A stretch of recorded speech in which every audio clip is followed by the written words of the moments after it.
అందరికీ వందనాలండి. ప్రభువైన యేసుక్రీస్తు నామంలో మీ అందరికీ నా వందనాలు చెల్లిస్తున్నాను.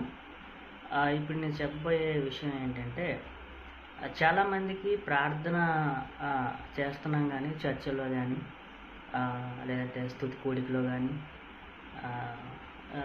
రకరకాల ప్లేసుల్లో ప్రార్థన చేస్తుంటాం. కానీ ప్రార్థన ఎలా చేయాలో కూడా మనం నేర్చుకోలేని స్థితిలో ఉన్నాం. ప్రార్థన చేస్తున్నాం కానీ మనం చేసే ప్రార్థన ఎవరికి చేస్తున్నాము, ఎవరి నామంలో అడుగుతున్నాము అని ఫండమెంటల్ బేసిక్ కూడా తెలియకుండా మనము ప్రార్థన అనేది చేస్తున్నాము.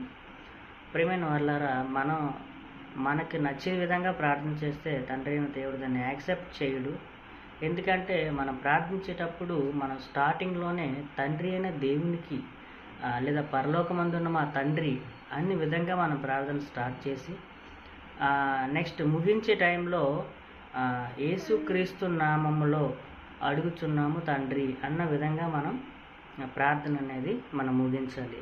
ప్రారంభంలో పరలోకమందున్న మా తండ్రి అనే వర్డ్ని మనం ఉపయోగిస్తూ మళ్ళీ ఈ ప్రార్థన ఎవరి నామంలో తండ్రికి ఇస్తున్నామంటే మన కొరకు సిలువలో తన యొక్క రక్తాన్ని కార్చిన మన తండ్రి ప్రియ కుమారుడైన క్రీస్తు యేసు నామంలో ఈ ప్రార్థన అనేది ఆయనకి సమర్పిస్తున్నాం.